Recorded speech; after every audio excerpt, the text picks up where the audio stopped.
how to delete recent designs in Canva. Hello everyone, I am Vishaka and welcome to our channel.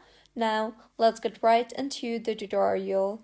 Firstly, go ahead and open the Canva app on your device and make sure you are signed in, and if not, then go ahead and sign yourself in.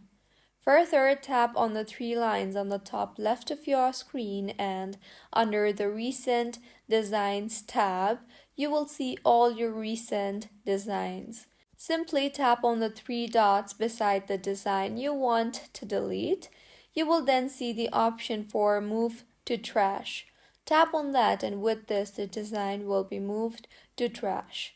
If you want to restore the design at some point, then you can open your trash and recover your designs, or you can also permanently delete the design from your Canva from the trash tab itself. So this is how you can delete recent designs in Canva.